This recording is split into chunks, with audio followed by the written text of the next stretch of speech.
Well, there are three scenarios for how things are going to develop in the global economy, North America, this year.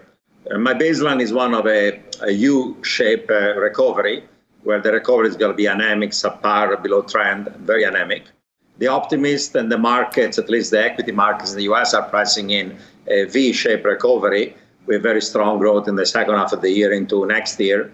And of course, there is a risk of a L, of what I call a Greater Depression. That's my baseline for the rest of the decade, but not for this year.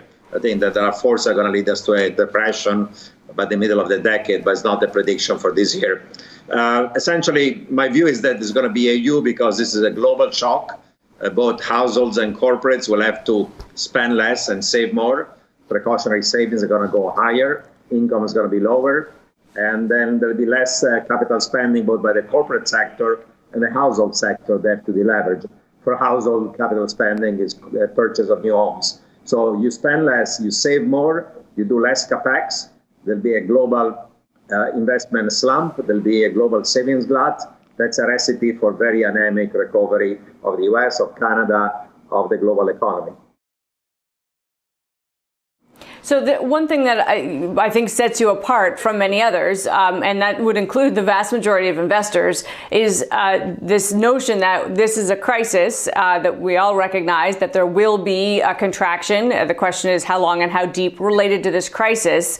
You believe that later in the decade is when there's a price to be paid, that this potential for depression and deep slump happens much later. Is there anything between now and then that we governments could do to stave that off?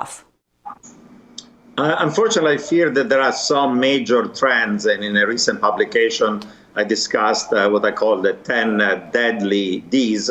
They're going to lead us to a Greater Depression sometime later in this decade. It's only a matter of when, not whether. And I think that even if we're going to do monetary and fiscal stimulus or reform, I think the train has left the station, and the train wreck is a slow motion one. It's not going to happen this year, but we have fundamental forces like debt and deficits, both private and public, are going to lead to insolvency.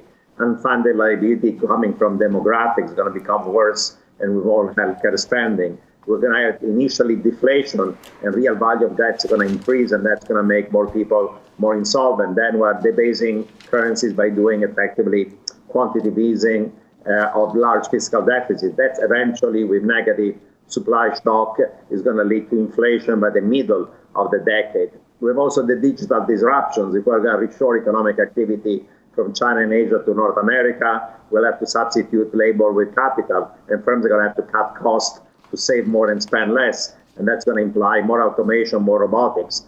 We are in the process of deglobalization, of decoupling between US and China. We are seeing this democracy backlash. People are becoming scared, they're becoming more populist, and you have authoritarian populist government coming to power all over the world.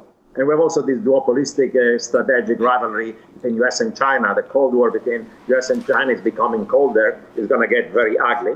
We have digital rivalries. Cyber warfare is going to get worse over the next few years. This is the way warfare is going to be. It's not going to be conventional wars.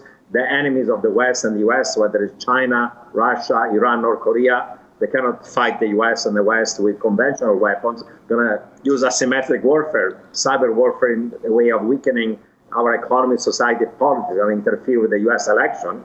And then finally, we have also these, what I call deadly man-made disasters. Pandemics and global climate change are not natural disasters. Even pandemics come from poor health condition, destruction of ecosystem, and so on, let alone global climate change. So you have 10 forces that are very fundamental, that existed even before this crisis, and each one of them, if you think about it, is exacerbated and accelerated and made worse by this crisis. And therefore, we're going to end up into a Greater Depression.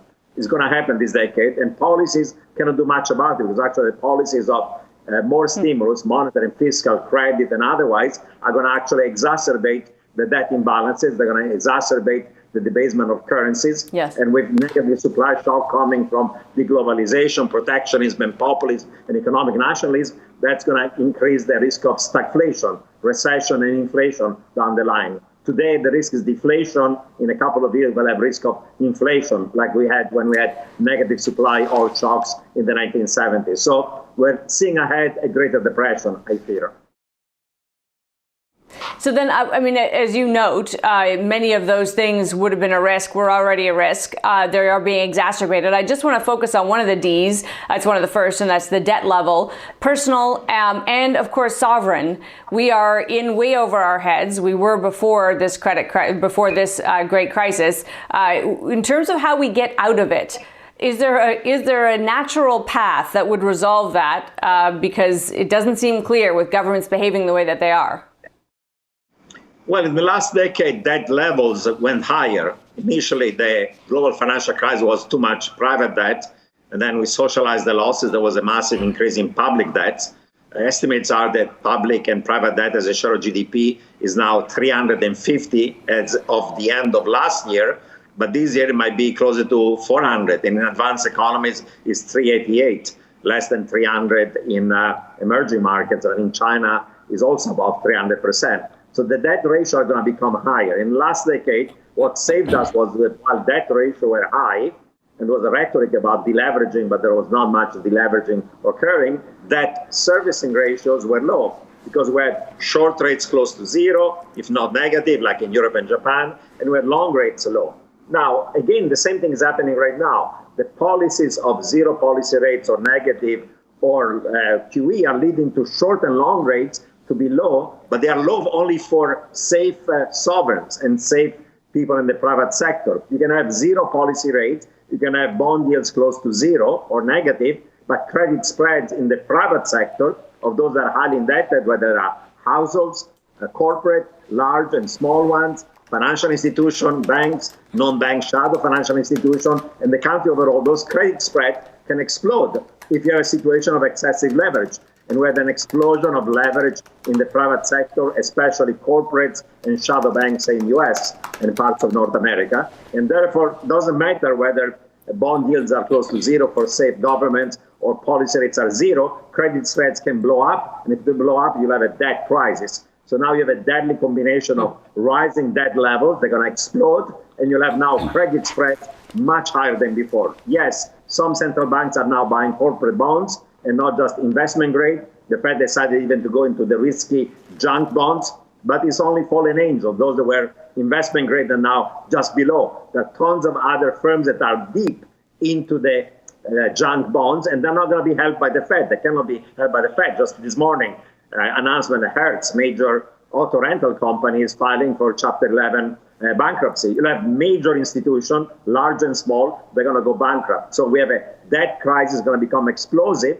And with demographics and more spending on healthcare is needed to deal with pandemics, we'll have unfunded liabilities from healthcare systems that are unfunded, like US Medicare, and most of the world that are pay-as-you-go. And then you'll have debt deflation because prices are going to fall in the short run, wages are going to fall, and the ability of people to service that debt is going to be reduced. That's what's called the debt deflation kind of a dilemma or scenario. So all these things are going to lead us to debt crisis over time.